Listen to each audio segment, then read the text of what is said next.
بسم الله الرحمن الرحيم. أعزائي المشاهدين من ملعب الهرم ومباراة أبو رجوان والجلاتمة في تشكيلة فريق أبو رجوان. في حراسة المرمى عبد الرحمن سمير، خط الدفاع يوسف نبيل، عبد الرحمن فرج، أحمد مراد، عمر عيسى. خط النص عمر عبد الله، محمود عبد الخالق، خالد سيد، بيجاد عبد العزيز، عبد الرحمن احمد. في الهجوم مهند عبد العظيم. ان شاء الله تكون مباراه ممتعه للجميع ونتمنى التوفيق للفرقتين.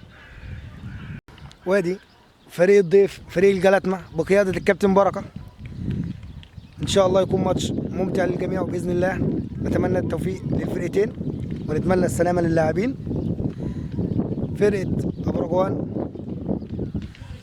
النهارده فيها ناس جديده على الفريق، او هم دول اصلا الناس الاساسيه.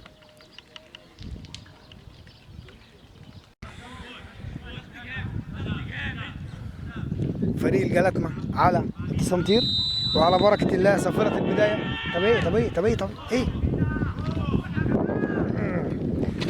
ثانيه على اسقامكم. وادي شوطه كده في البدايه وضربه مرمى لفريق ابو رجوان. على التنفيذ طبعا عبد الرحمن سمير حارس المرمى وحارس عرين فريق ابو رجوان. وادي كده عاليه في اتجاه خالد سيد. لسه الكوره ادي عمر عبد الله. عمر لعبها في اتجاه خالد سيد وهوندا لكن تعدي الجميع.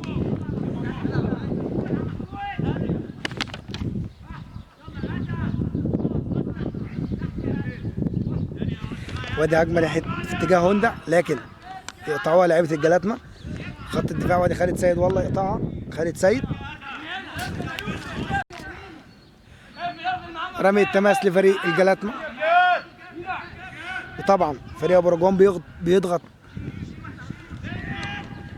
ضغط من فوق كده وشكلوا فعلا خطوره. قطع الكوره اتلعبت لخالد سيد. خالد سيد نشط في جبهته ما شاء الله عليه. رمية التماس لفريق الجلاتمة بيلعبوها قصيره. وادي ضغط من عمر عبد الله يلعب رمية التماس في اتجاه هوندا. الحكم بيقول في زقه كده من هوندا.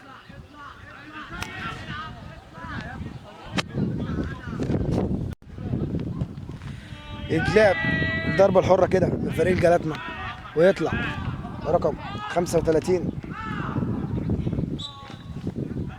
احمد مراد. ولكن في زقه كده من فريق ابو رجوان وفاول لفريق الجلاتمة.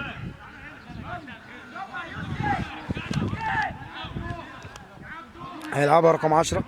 تهيألي رقم 10 ده المفروض يبقى قدام ولكن بيلعبها جوه المنطقه تعدي الجميع. ما تلاقيش غير عبد الرحمن سمير يمسكها بامان.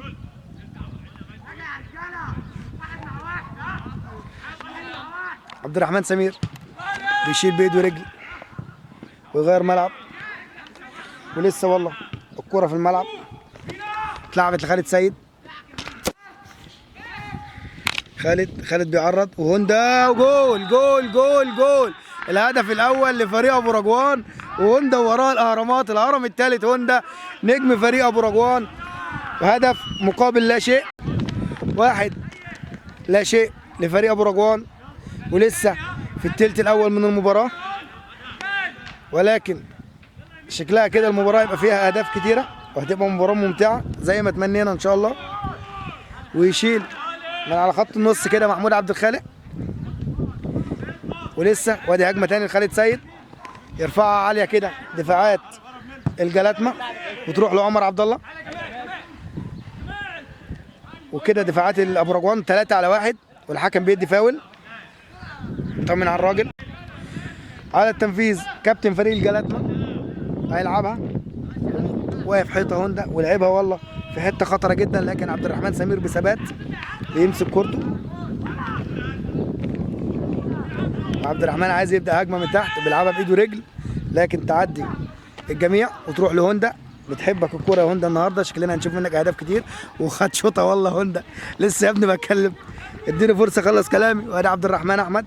عبد الرحمن كان متفوق في الماتش اللي فات، كان بيلعبوا مع مسجد موسى الماتش اللي فات، وفاز الفريق بنتيجه 5-3، نتيجه تقيله.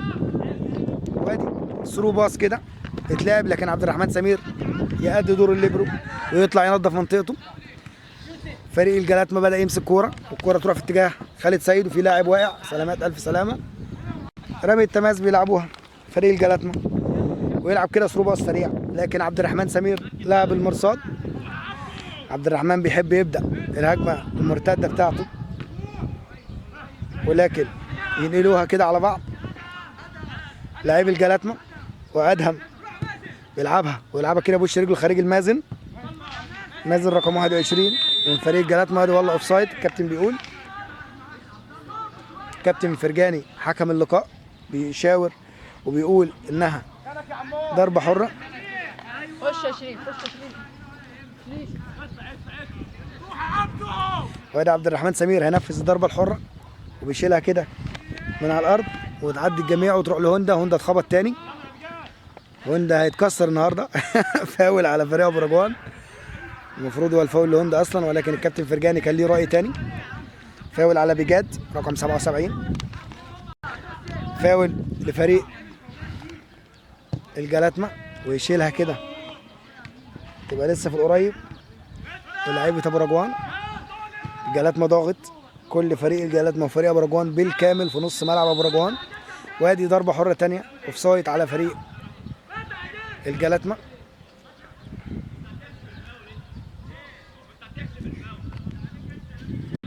على التنفيذ عبد الرحمن سمير، بيشيلها بعيد قوي في اتجاه عبد الرحمن احمد رقم 66. تطلع الكرة في النهاية رمي التماس لفريق ابو رجوان، يلعبها عمر عيسى. عمر عيسى لعبها، مهند بعتها لخالد سيد، خالد سيد متأخر عمر، وادي عمر عدت منه، راحت لعبد الرحمن احمد تاني. عبد الرحمن عايز يعدي لكن كتروا عليه، القدرة تغلب الشجاعة، رماها كده لعمر عيسى، وعمر عيسى بيرفع اوفر لكن تخبط وتطلع ضربة ركنية. ضربة ركنية لفريق ابو رجوان، بيلعبها على الايام قريب، لكن شد الدفاعات الجلاتما وبيحسب فاول الكابتن فرجاني. الضربة الحرة على التنفيذ عمر عيسى، هتعمل ايه يا عمر؟ وعمر بيرفع كده عالية في قلب المنطقة، لكن دفاعات الجلاتما تشيل. وادي كده بجاد كان في الكرة اللي فاتت وبيلعب كده 3 من ابو رجوان، لكن في النهاية قطعوها لعيبة ابو رجوان بالفعل. قطع التاني خدوها لاعبي الجلاتما، تروح لعبد الرحمن. عبد الرحمن طبعا كسبان، بيلعب براحته، بيلعبها بايده كده في اتجاه احمد مراد. احمد مراد لا يوسف نبيل، يوسف نبيل تروح لعمر عيسى، عمر عيسى لعبد الرحمن، ادي عبد الرحمن ليوسف نبيل تاني. فاول حكم بيديها الفريق ابو رجوان، لا عبد الرحمن احمد. على التنفيذ برضو عمر عيسى تاني.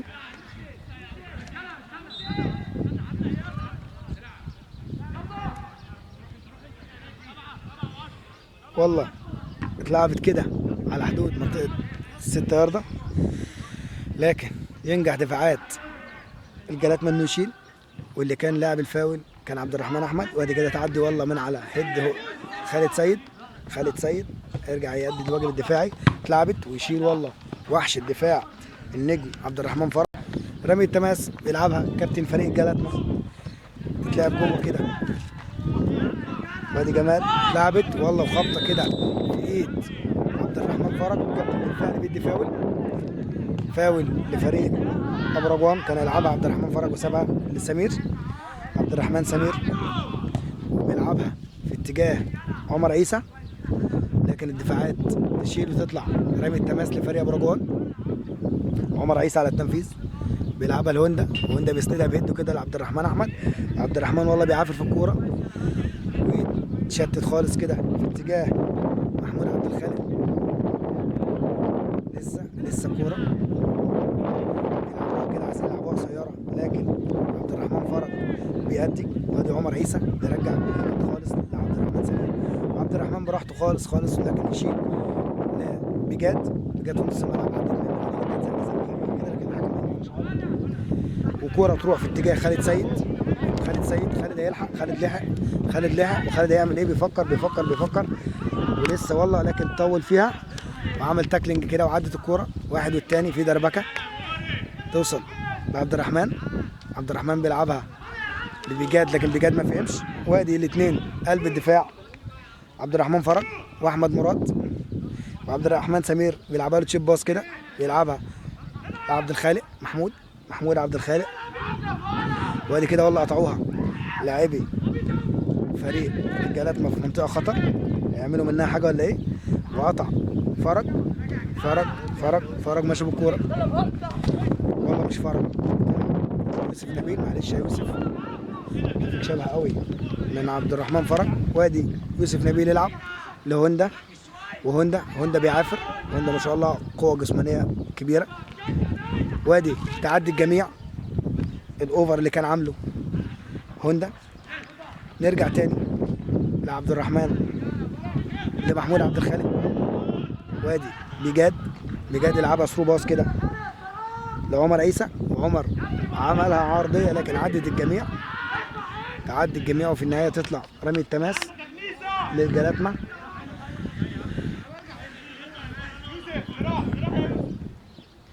التماس للجلاتما. بيلعبوها طويله. يوسف نبيل استلم على صدره، وكان عايز كده يلعبها في المنطقه، لكن دفاعات الجلاتما موجوده.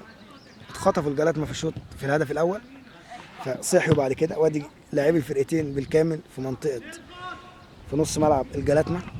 وادي كده والله زق، لكن الحكم قال له صالحه ماشي.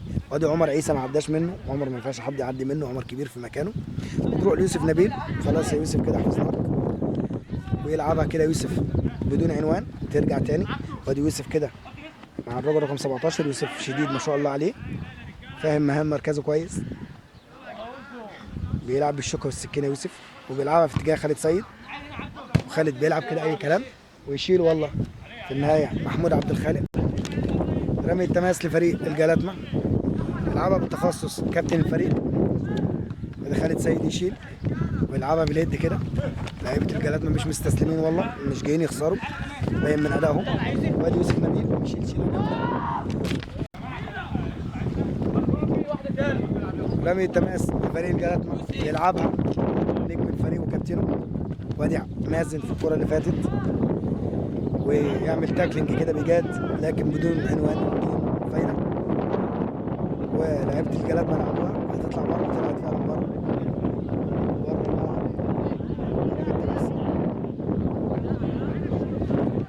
رمي التماس لفريق ابو رجوان، بيلعبوها قصيره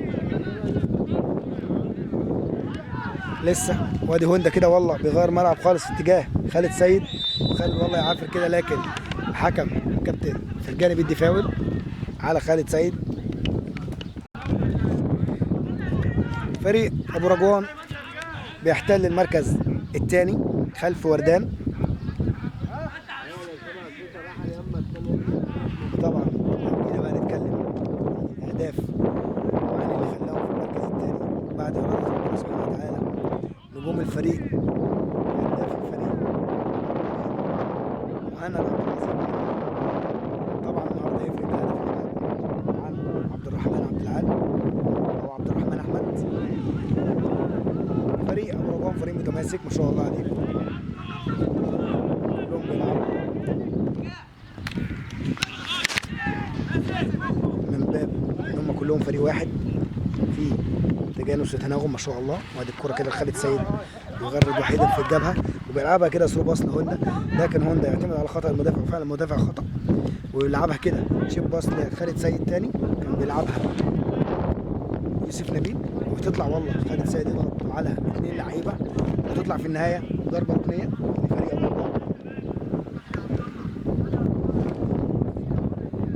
هيلعبها مين لسه هنشوف.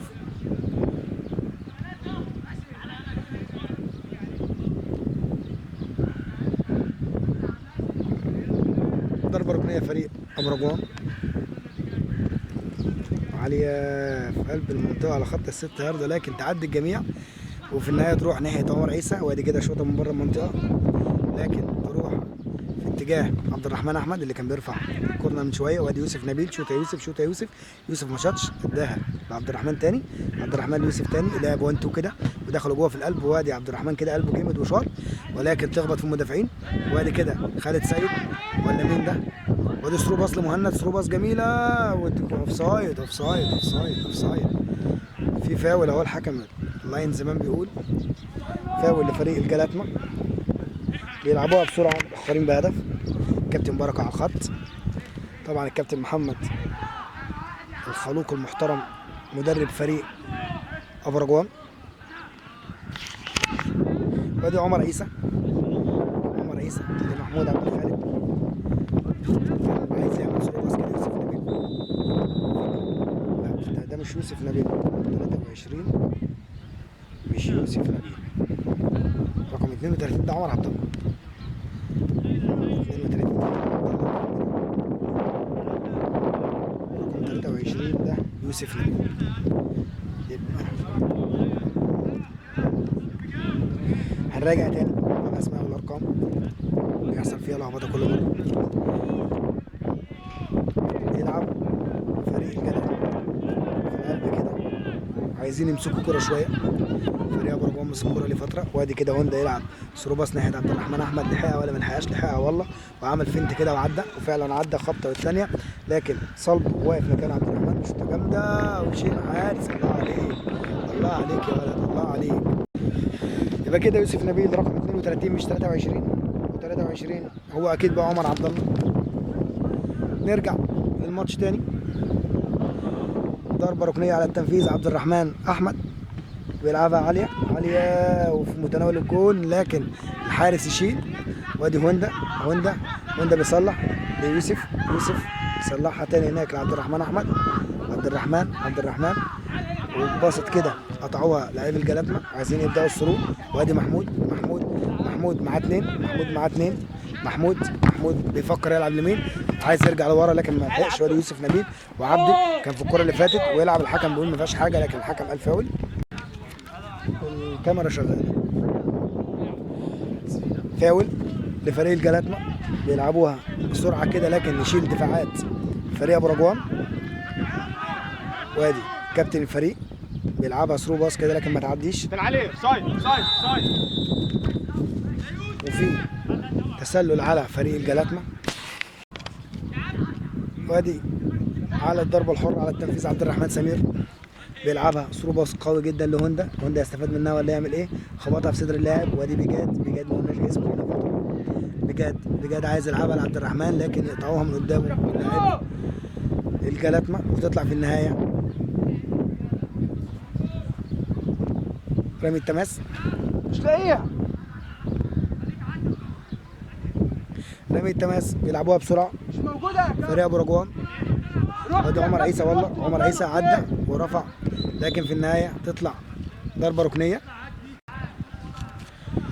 ضربه ركنيه لفريق ابو رجوان على التنفيذ عمر عيسى، يشيل دفاعات الجلاتما. وادي يوسف نبيل ومحمود عبد الخالق، لكن في النهايه تروح بوم لدفاعات ابو رجوان. كان في الكوره اللي فاتت احمد مراد شالها كده من القلب، قلب الاسد احمد مراد. وادي كده رميه التماس تتلعب، بيندهوا عليه عشان عارفين ان هو قلب الاسد وبالفعل يشيل الكره الثانيه. وادي كده عمر محمود عبد الخالق. وادي كده هجمه لفريق الجلاتما، عايز يعدي اثنين ووقع كده في المنطقه عشان يقول ضربه جزاء، لكن الحكم قال ما فيهاش حاجه وفي لمسه يد على فريق الجلاتما. لمسه يد او ضربه حره لفريق ابو رجوان، يلعبها عبد الرحمن سمير في اتجاه خالد سيد. وخالد هيعمل ايه؟ وراحت لك يا ابني بيضه متقشره، ولكن خالد يستغل خطأ المدافع وتطلع منه رمي التماس. لا والله ده على خالد سيد، لمست خالد قبل ما تطلع ولعبوها رمي التماس سريعه كده. واثنين من فريق ابو رجوان، يوسف نبيل ومحمود عبد الخالق، وتطلع رمي التماس من عبد الرحمن فرج. رمي التماس لعبوها مكان متقدم جدا فرقه الجلاتنا. هيعملوا ايه؟ وادي يوسف نبيل، والله صلب يوسف ما شاء الله عليه. وادي بجد كان في الكوره اللي فاتت، ده هيلعب سرور ولا يعمل ايه؟ يلعب يا ابني سرور. خالد فاضي بجد عايز يعمل ايه في الكوره مش عارفين. لعبها والله السرور اللي ممسوك من اتنين، عبد الرحمن احمد وساب خالد وساب هوندا، اللي كل واحد فيهم كان اقل حاجه معاه مدافع. هوندا كان معاه مدافع وخالد ما كانش معاه حد خالص. اختار الصعب وبالفعل الكوره في النهايه رمي التماس للجلاتنا. بيلعبوها بسرعه كده. طبعا بذكر حضراتكم ان النتيجه 1-0 لفريق ابو رجوان. وادي عرضيه كده والله ما تلاقيش حد خالص، وادي كده اترفعت عاليه والحارس خارج من مرماه، وبيفكروا يعملوا حاجه ايه، ما عملوش حاجه، اعتمد على انهم يباص. وادي يوسف نبيل لعبها بدون عنوان، خبطت في السكه كده، في النهايه تطلع رمي التماس. رمي التماس لفريق الجلاتنا. بيلعبوها بسرعه، وادي يشيل من القلب كده وحش الدفاع احمد مراد، يشيل محمود عبد الخالق كده ويركب فوق اللاعب لكن تعدي. وادي دفاعات الجلاتنا بيلعبوها لبعض. وادي مازن نجم الجبهه اليسرى، مازن وغير الملعب.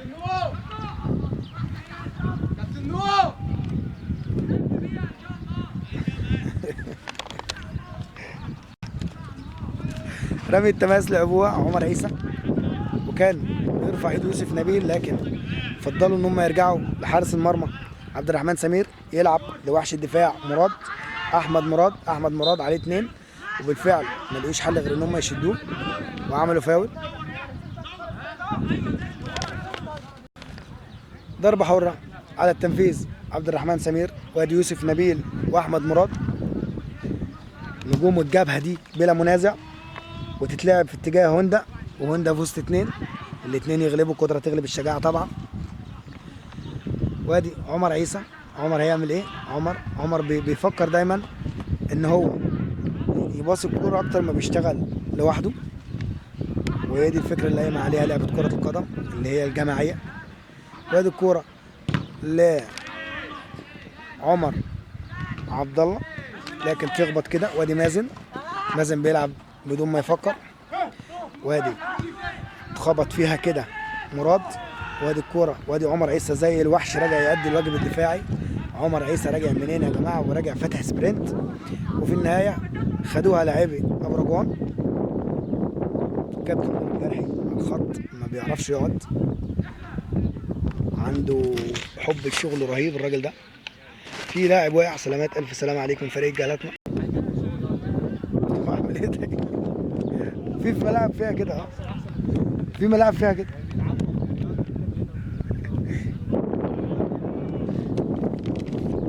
رمي التماس لعبوها فريق الجلاتنا كده، بيرجعها الروح الرياضيه عبد الرحمن سمير. عبد الرحمن سمير يشيلها في اتجاه خالد سيد. خالد استلم، طولت منه فعلا طولت. لو كنت خبطت الكاميرا يا خالد ما كنتش سبتك. ونرجع لرمية التماس.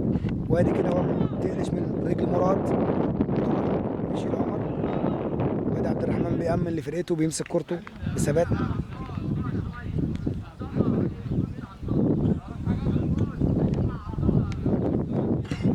ويشيل عبد الرحمن سمير في اتجاه خالد سيد.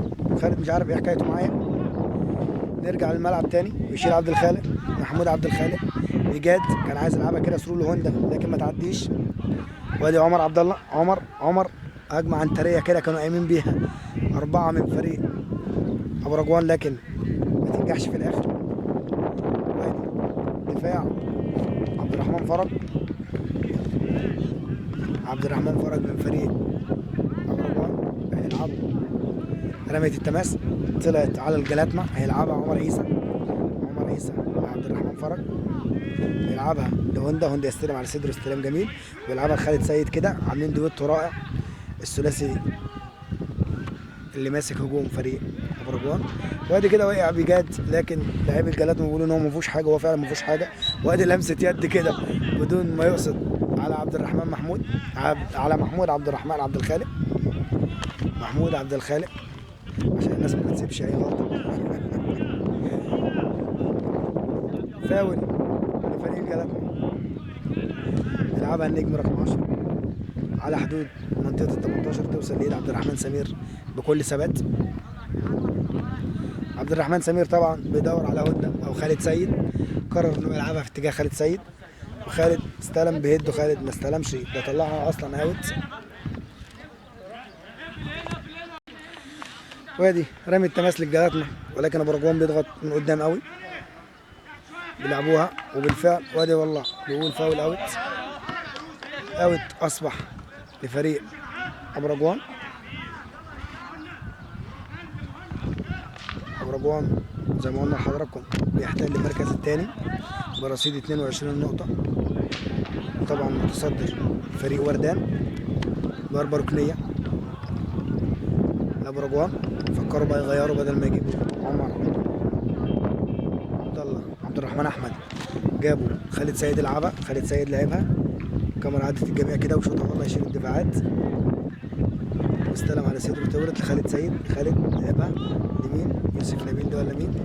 لا والله ده كان بجد. وادي خالد سيد تاني، خالد سيد لعبها تعدي الجميع والله، وبيجري عبد الرحمن احمد على اخره لكن مش هيلحقها. الكاميرا سرعت مني كده شويه في اللقطتين اللي فاتوا. نرجع تاني لرمية التماس، يلعبوها بسرعه وشال عيسى وشوطها جامده لكن بعيده خالص عن المرمى. يركز في القوه اكتر ما يركز في وقت الكوره. نركز احنا بقى طالما هو مركزش نركز احنا. وادي اتلعبت كده المازن لكن هي يوسف نبيل. يوسف نبيل وهجمه روعه روعه، جري من ورا خالد سيد فعلا، لعب له ثرو خالد سيد. هيعمل منها ايه؟ خالد لحقها، عدى الاول هيعدي ولعب والله الاوفر جميله لكن تعدي الجميل برده في النهايه. وتطلع رمي التماس لفريق الجلاتنا. احتياطي فريق ابو رجوان محمد ياسر، النجم محمد ياسر النهارده نجم متألق، راجل ما شاء الله عليه صارف ومكلف وجايب مصور. اتمنى له التوفيق. محمد شاب محترم ولعيب حريف في مركزه. عمرو خالد، محمد علي. وادي هجمه للجلاتنا نشوفها الاول لكن دفاعات ربنا يشيل في لعيب واقع من الجلاتنا. سلامات الف سلام عليك. وادي كده والله مش تطفيش، هنقول تطفيشه، طلعت في النهايه رمي التماس. رمي التماس لفريق الجلاتنا. احمد سلام وعبد الرحمن ياسر، كل ده بنحكي في الاحتياطي. وادي فاول والله يا ابني، انت بتقول في وشك مش في رجلك. وادي مازن كان في الكره اللي فاتت. سلامات يا مازن، انت لعيب كويس ما تركزش في الكلام ده. وادي هوندا الكابتن بيقول له ارجع. في تبديل لفريق ابو رجوان تقريبا اللي نازل زيزو. وادي تبديل والله مبكر جدا الكابتن محمد بخروج محمود عبد الخالق ونزول زيزو نجم المباراة السابقة كانت مع فريق مسجد موسى، كان نجم المباراة زيزو. سلامات يا مازن الف سلام عليك. وهيلعب نجم الفريق المتخصص الضربات الثابتة بعد فرمان من الكابتن فرجاني اداله الاذن. هيلعب الراجل الكرة الثابتة رقم 10 بالتخصص، بيلعبها كده على حدود منطقة ال 18. وادي كده والله بيلعبها من وضع راقدا بجد، مقاتل بجد ما شاء الله عليه. وادي كده بالهيد والله يزحلقها، وعبد الرحمن سمير خارج خروج خاطئ من مرماه ولكن في النهاية اوف سايد، تسلل على فريق الجلاتما. نكمل احتياطي فريق ابو رجوان. كانت طبعا هجمات خطر ما ينفعش نسيبها. نقولهم تاني من الاول: محمد ياسر، عمرو خالد، احمد سلام، عبد الرحمن ياسر، عادل هاني، عمر ابراهيم، عبد العزيز صابر، احمد وليد. يوسف نبيل هيلعب رمية التماس، بيلعبها على خالد سيد. لا والله هوندا عدها لنفسه لكن ما تكملش معاه. وادي كده زيزو يلعب ثرو باص كده، اول لمسه ليه ثرو باص لهوندا، وهوندا يا خبر ابيض تشم قدام الدفاعات. رمي التماس لفريق ابو رجوان، بيلعبوا بسرعه في حماسه في فرقه ابو رجوان، خلاف طبعا ماتش مسجد موسى كان في الشوط الاول متاخرين بهدف، نزلوا الشوط الثاني فرقوا طبعا وعملوا ريمونتادا رائعه والماتش انتهى 5-3. رمي التماس ابو رجوان، بيلعب يوسف نبيل لا هوندا تطلع من قدام الكوره، رمي التماس ولا كورنر لسه هنشوف. الحكم حسبها ايه؟ حسبها كورنر. ورجع تاني عبد الرحمن احمد يلعب الكورنر عشان تلف في المرمى. وادي عبد الرحمن كده بيلعبها عاليه على حدود منطقه الست ياردة، وكان طالع فيها بالهيد كده لكن ما عدتش. وادي كده والله بجد قلت لكم مقاتل بجد ما شاء الله عليه، اللي كان في الكوره اللي فاتت جول شوطه جامده، خبر ابيض، شوطه جامده جامده جامده. اللي كان في كوره الهيد اللي فاتت كان عبد الرحمن فرج. وادي عمر عبد الله كان في الكوره اللي فاتت تسدد تسديده صاروخيه لكن تعالوا بعض. نرجع للماتش تاني في اول حكم لفريق الجلاتنا يصحصحوا بعض كده عشان الماتش فعلا بدا ينام.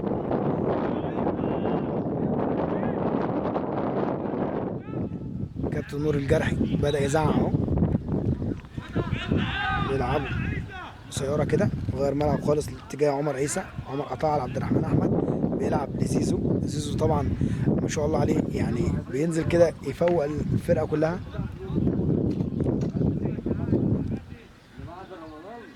يلعب عبد الرحمن عيسى، يلعبها قصيره كده. انا مش شايف من هنا لكن عمر عيسى ثرو، يلعب له ثرو. عمر عمر عمر عمر عمر يا خبر ابيض يا عمر، يا خبر ابيض. فكر يأنم فيها عمر، قال لك كل مره بعرض، ايه المشكله لما انا اشوطها المره دي؟ وفعلا شاطها طلعت بره. لسه بنتكلم ان لعبه الكوره لعبه جماعيه. وادي كده والله بيطلع في الدفاع. ادي كده عمر عبد الله بيلعبها لعبد الرحمن احمد. عبد الرحمن كان هو اللي عامل السرور من شويه لعمر عيسى، وعمل سرور تاني اهو لسه بقول سروهاتك رائعه يا ابني. وادي عمر عيسى، يا خبر ابيض، ده خالد سيد، يا خبر ابيض يا خبر ابيض.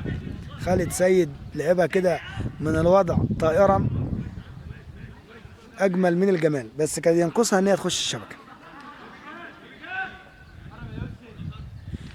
وادي حارس المرمى بيلعبها، بيقطع عمر عبد الله. عمر عايز يتلام على واحده ولكن لسه والله ما جاتلوش. وادي كده كرة طويلة خالص خالص خالص في اتجاه، يطلع عبد الرحمن سمير خروج خاطئ تاني وحط نفسه وفرقته في أزمة. ولسه لسه لسه لسه في أحمد مراد مكمل في الكورة والله، وفي الآخر طلعها. نرجع نطمن على عبد الرحمن سمير، ألف سلامة يا عبد الرحمن. أدي تغيير للكابتن بركة، تغييرين مبكر قوي، تغييرين مبكرين. وادي نزول ولا واحد بس؟ لا والله طلع واحد بس، التاني كان خارج مصاب، الف سلام عليك. نرجع للماتش ورمية التماس على الجلاتما.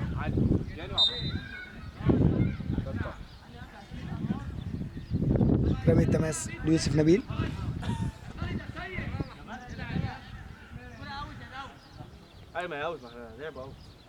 رمي التماس لعبوها قصيره وضغط فريق الجلاتما من قدام، وطلع الثاني رمي التماس على الجلاتما.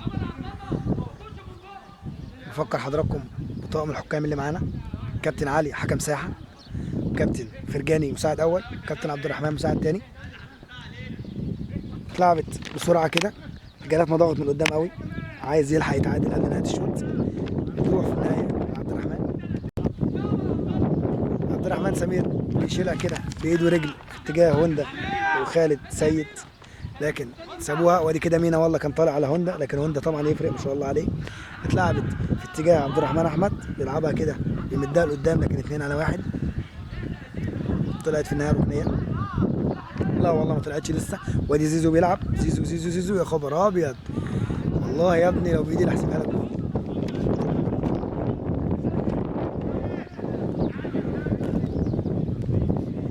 يلعب فريق جلاتنا ضربة المرمى.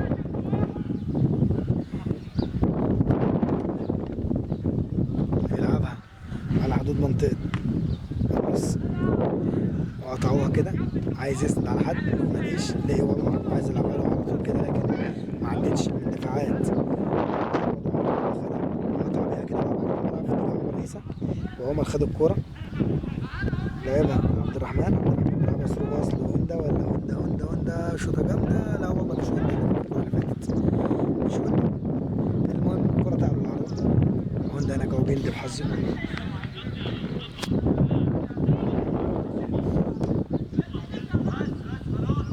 ضربة مرمى لفريق الجلاتما. التماس، وهوندا ضغط من قدام بيبذل مجهود جامد جدا هوندا في الماتش. وادي زيزو مش هيسكت، زيزو ما بيعرفش يسكت. وادي عمر عيسى كده بيلعبها قصيره لمين؟ لعمر عبد الله. عمر بيردها له تاني لكن طلعت رمية تماس لفريق الجلاتما. بيلعبها قصيره كده لكن عمر عيسى يشيل. هوندا والله كده بيشيلها، خبطت في وش زميله لكن ما فيهاش حاجه. ادي الكوره في نص الملعب، يطلع طبعا يوسف نبيل يردها تاني لكن دفاعات.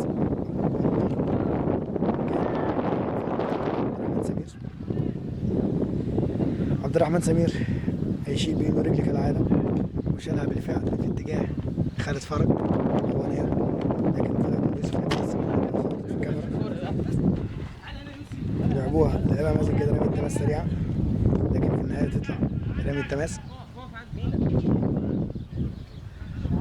رمي التماس لفريق أبو رجوان، ويستلم خالد سيد استلام خاطر تطلع منه، وبيلعبها مازن كده. وادي ضربة ركنية لفريق الجلاتما، تقريبا أول ركنية ليهم في اللقاء. لعبوها قصيرة كده وكانوا عايزين يعملوا فيها فكرة لكن تعدي الجميع في النهاية تطلع. ولا لسه ما طلعتش، لسه والله في الملعب. يردها تاني عبد الرحمن سمير، طلع بالبوكس. عبد الرحمن ما كانش معاك حد حبيبي تمسك، وشوطة جامدة من مازن نجم الجبهة، ولكن تطلع في النهاية ضربة مرمى. عبد الرحمن سمير على التنفيذ بشوطة في اتجاه خالد سيد. خالد ما كلفش خطوات، بجد زيزو راحت له تاني، يلعب ثرو باص لهوندا. كان عايز يغير الملعب كده في ناحية في اتجاه عبد الرحمن أحمد. لعبوها بسرعة فريق الجلاتما، ويشيل دفاعات أبو رجوان في اتجاه هوندا واتجاه خالد سيد. وهوندا كده والله رجع خطوة ورا. ادي دفاعات فريق الجلاتما بيعتمدوا على بعض، وفي النهاية بيلعبوها في اتجاه عبد الرحمن سمير، يمسك بهدوء خالص مفيش غيره ويشيلها كده. يغير النهارده بقى، ويغير المرة دي طريقة لعبه، بيلعبها في اتجاه عبد الرحمن أحمد وعمر عيسى. وادي عمر عيسى بيلعبها ثرو باص لكن عبد الرحمن ما فهمهاش. وادي هوندا عايز يعافر في الكرة اللي فاتت ولسه في الملعب الكرة. عمر عيسى بيتزق لكن الحكم قال له ما فيهاش حاجة، وخدوها لاعبي الجلاتما. لسه عبد الله عمر عيسى بيلعبها باص كده لدفاعات فريق أبو رجوان، ويشيل دفاعات الجلاتما. وادي زيزو في كل كرة تلاقيه قطعها زيزو داس على الكورة سلامات يا زيزو. وادي مازن يعدي. وادي ادهم يلعب سرور مازن تاني. مازن بيضغط عليه يوسف نبيل لكن ياكله والله مازن. وادي كده باص خطر جدا، خطر الهجمه اللي فاتت لفريق الجلاتما لكن اعتمدوا الجميع على بعض، وفي النهايه قطعوها لعيبه برجوان. لا استردوها تاني لعيبه الجلاتما بشوطه جامده لكن تطلع بره الملعب ضربه مرمى. وادي انتهاء الشوط الاول اعزائي المشاهدين بين الجلاتما وبرجوان، على امل في الشوط الثاني ان شاء الله.